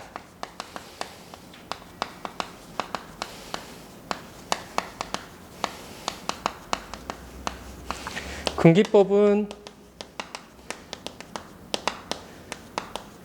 결합이 되어 있어야 되겠죠. 그쵸? 그러나 노조법은 결합이 안 돼 있어도 된다라고 볼 수 있는 거죠. 그쵸? 자, 그 다음에 근로 제공의 대가로서 임금과 수입을 이제 말할 수 있을 것 같은데요.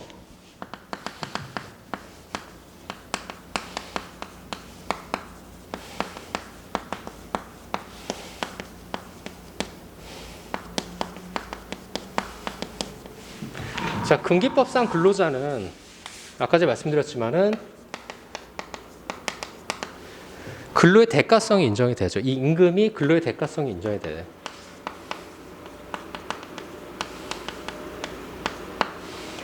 노조법상 근로자는 근로의 대가성이 인정이 안 돼도 되죠.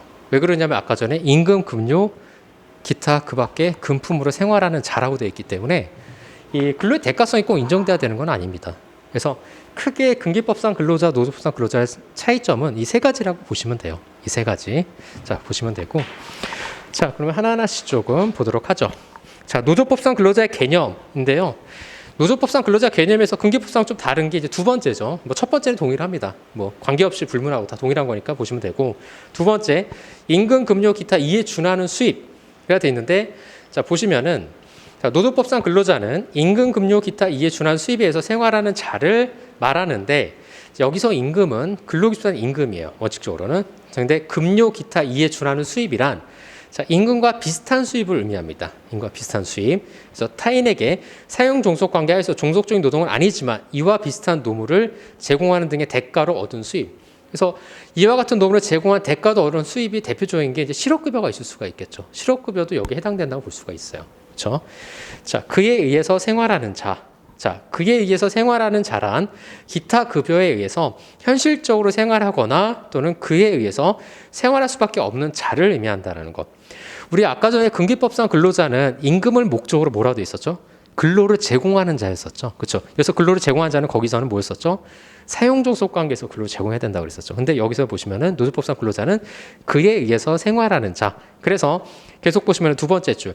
현실적으로 취업하고 있는 근로자뿐만 아니라 구직 중인 실업자도 노조법상 근로자에 포함된다라고 보는 것이 지배적인 학설이고 판례의 입장입니다. 그 판례가 바로 밑에 나와 있는 서울 여성노조 사건이라고 볼 수 있는데요. 뭐 그 다음 페이지도 또 나옵니다. 이제 보시면 될 것 같고. 근데 노조법상 이제 그 당시 이제 여성노조 사건 관련해서 좀 말씀드리자면 어디 나와 있냐면 다음 페이지 넘겨보시면은 44페이지에 나와 있는데요. 그 44페이지 박스에 나와 있죠. 서울 여성노조 사건이라고 해서 그 2004년도 판례인데 이 당시 뭐가 문제가 됐냐면 실업자하고 이제 구직 중인 자가 그럼 노조법상 근로자에 해당되느냐? 그럼 노동상권을 보호해줄 수 있는 어떤 권리의무 주체가 될 수 있느냐 이게 문제가 됐던 건데 판례는 인정을 하고 있어요. 그래서 이 최초의 판례라 볼 수 있는 게 서울 여성노조 사건인데 근데 무제한적으로 인정하는 건 아닙니다. 실업자나 구직주인자라 하더라도 근로상권을 노동상권 즉 근로상권을 보호해줄 만한 필요성이 있어야 돼요. 그러니까 필요성이 없을 경우에 사실은 노조법상 근로자를 인정할 필요가 없겠죠. 그렇죠. 그렇기 때문에 판례는 사실은 좀 제한적으로 해석하고 있는데요. 최근에 사실은 이게 의미가 없는 게 법이 개정이 돼서 노동조합 기업별 노조 같은 경우에는 이제 법이 개정이 돼가지고 노동조합 규약으로 해고자나 구직중인자 실업자를 갖다가 조합원의 가입 범위로 넣으면은 사실상은 이제 노조법상 근로자를 인정을 해줍니다. 그렇기 때문에 요즘 이 판례가 사실 큰 의미는 없어요. 사실. 그래서 수험에서는 요즘은 좀 인기가 없는 판례. 왜냐하면 법이 바뀌었기 때문에 약간 인기가 없는데 그래도 가장 중요한 리딩 판례라서 제가 넣어놓은 거고요. 뭐 모르셔도 상관없습니다. 이거는. 자 그러면은 자 39페이지. 자 노조법상 근로자성 판단 기준인데 그럼 외국인 근로자가 노조법상 근로자로 인정이 되느냐라는 것이 이제 문제가 됐던 건데 자 결론적으로 말씀드리자면 인정이 됩니다. 이 사건이 어떤 사건이었냐면 밑에 이제 나왔는 서울, 경기, 인천 이주 노동조합 사건인데 이게 2015년도에 있던 사건이에요. 잠깐 말씀드리자면 이분들이 불법 체류 외국인 근로자예요. 불법 체류 외국인 근로자. 그래서 이분들이 이제 서울지방 그 노동청에다가 노동조합 설립 신고를 합니다. 설립 신고를 했는데 행정처에서 반려 처분을 했어요. 반려 처분. 결격 요건이 있다, 니네는.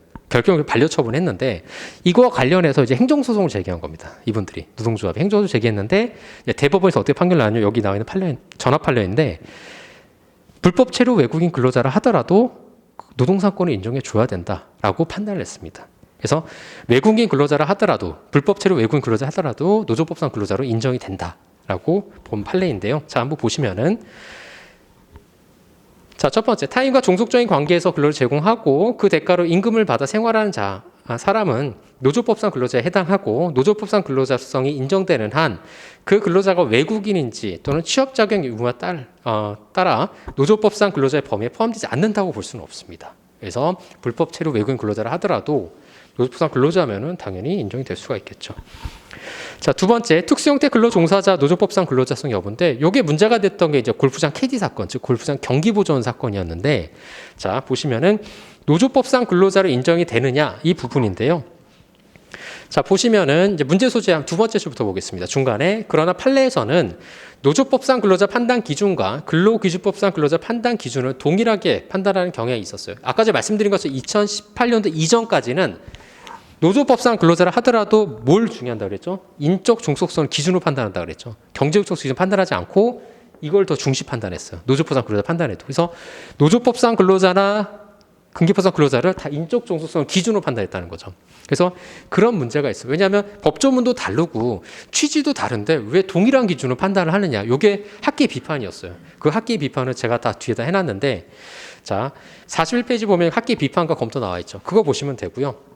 그래서 종전 판례 입장을 한번 잠깐 보죠. 노조법상 근로자 판단의 원칙을 보면은 자 이때 골프장 KD 부당징계 무효 사건에서 자 밑줄 그을게요. 노조법상 근로자란 타인과의 사용종속 관계 하에서 노무를 제공하고 그 대가로 임금을 받아 생활하는 자를 말하고 그 사용종속 관계는 당해 노무 공급 계약의 형태가 고용, 도급, 위임, 무명계약 등 어떤 형태이든 상관없이 사용자와 노무 제공자 사이의 지휘감독 관계의 여부라든가 보수의 노무 대가성, 노무의 성질 등에 따라서 그 노무의 실질 관계를 의해서 결정이 된다. 사실상은 뭐죠? 여기 보시면은 인적 종속성을 기준으로 판단한다는 거예요. 인적 종속. 그래서 학계에서 비판이 많은 거죠. 아니 법의 취지도 다르고 한데 왜 동일한 기준으로 판단을 하느냐. 이제 그게 문제가 돼서 보시면은 41페이지. 양가로 2번에 2018년도 이후 아까 제가 봤지만 재능교육 사건에서 이원화에서 판단하기 시작했습니다. 이원화에서. 그래서 판례 내용이 좀 달라요. 자 보시면은 자, 첫 번째 계속 밑줄 긋겠습니다. 노무 제공자의 소득이 특정 사업자에게 주로 의존하고 있는지. 이게 경제적 종속성의 부분이잖아요. 그렇죠? 자, 보시면 대부분이 다 경제적 종속성에 관한 부분이에요. 자, 노무 제공 받는 특정 사업자가 보수를 비롯해서 노무 제공자와 체결하는 계약 내용이 일방적으로 결정되는지, 노무 제공자가 특정 사업자의 사업 수행에 필수적인 노무를 제공함으로써 특정 사업자의 사업을 통해서 시장에 접근할 수 있는지, 이런 것도 다 경제적 종속성과 관련된 부분이죠. 노무 제공자와 특정 사업자의 법률 관계가 상당한 정도로 지속적, 전속적인지, 사용자와 노무 제공자 사이에 어느 정도의 지휘 감독 관계가 존재하는지, 노무 제공자가 특정 사업자로부터 받는 임금, 급료, 수입의 노무 제공의 대가인지 여부 등을 종합적으로 고려해서 판단해야 된다. 아까 전에 본 골프장 캐디 사건과 좀 비교해 봤었을 때 경제적 독립성 요소들이 좀 많이 들어가 있어요. 그래서 밑에 보시면은 아까 보신 바와 같이 즉 근기법상 근로자성 판단에는 인적 종속성, 기존의 사용 종속 관계니까. 자, 그다음에 노조법상 근로자 판단은 경제적 종속 관계를 적용하면서 기준을 이원화한 게 그게 차이점입니다. 그래서 2018년도 이후 판례들은 다 이렇게 이원화해서 판단하고 있다라는 거. 그게 오늘 또 핵심적인 내용이에요. 자, 해고자의 노조법상 지위 부분인데 이 부분은 여러분들 아까 제가 말씀드렸지만은 이 판례는 이제는 큰 의미는 없어요. 그래서 국법하에서 이제 나왔던 판례인데 큰 의미는 없으니까 여러분 한번 보시면 될 것 같고, 아까 제가 말씀드린 것처럼 이 판례의 취지는 아까 제가 말씀드린 것처럼 이제 구직 중인 자나 실업 중인 자도 이제 그 노동사건을 보호할 필요성이 있으면은 노조법상 근로자를 인정한다는 취지예요. 그래서 그 내용만 여러분들이 기억을 하시면 되고요. 자, 45페이지 보시면은 해고자가 부당 노동에 구제 신청을 한 경우 노조법상 지위 문제인데 요건 사실 법에 나와 있죠. 보시면은 자, 어디 나와 있냐면 여러분들 노조법 제5조 3항에 나와 있어요. 자, 보시면 의의를 보면은 종사근로자인 노동조합원이 해고되어서 노동위원회에 부당노동의 구제 신청을 한 경우에는 중앙노동위원회 재심 판정이 있을 때까지 종사근로자로 본다 이렇게 돼 있어요. 예전에는 근로자가 아닌 근로자로 본다 이렇게 돼 있었는데 이제 종사근로자라는 표현을 씁니다. 그래서 아마 1차 시험 보시면 알겠지만 이거 살짝 바꿔놓죠. 부당 노동행위 구제 신청이 아니라 부당 해고 구제 신청 이런 식으로 살짝 바꿔놔요. 그러니까 부당 해고 구제 신청을 할 때는 그건 근로자가 아니에요. 근데 부당 노동의 구제 신청할 때는 중앙노동의 재심 판정까지는 뭐죠? 근로자로 본다라는 거예요. 근로자로. 그래서 이거 살짝 바꿔놓습니다. 1차 공부하실 때는. 그래서 참고로 보시면 될 것 같고. 그래서 제가 여기 해놨죠. 분석을 해놨죠. 두 번째 보시면은 해고자의 노조법상 근로자 자격 유지 요건이 뭐냐면 첫 번째가 노동위원회의 부당 해고 구제 신청이 아니라 부당 노동의 구제 신청을 해야 된다는 거. 그렇죠? 자, 두 번째. 언제까지? 중앙노동위원회 재심 판정 때까지입니다. 재심. 지방노동위원회는 초심이라고 얘기하고요. 중앙노동위원회는 재심이라고 얘기해요. 재심. 그래서 그렇게 표현한다고 볼 수 있고. 근로기준법상 이제 사용자 부분인데 우리가 조금 쉬지 않고 달려오긴 했어요. 그래서 이제 우리가 사용자 부분 이제 2개가 남아 있는데 우리가 조금 얘기할 게 많으니까 좀 짧게 5분만 좀 쉬고 다시 진행하도록 하죠. 자, 5분 쉬도록 하겠습니다.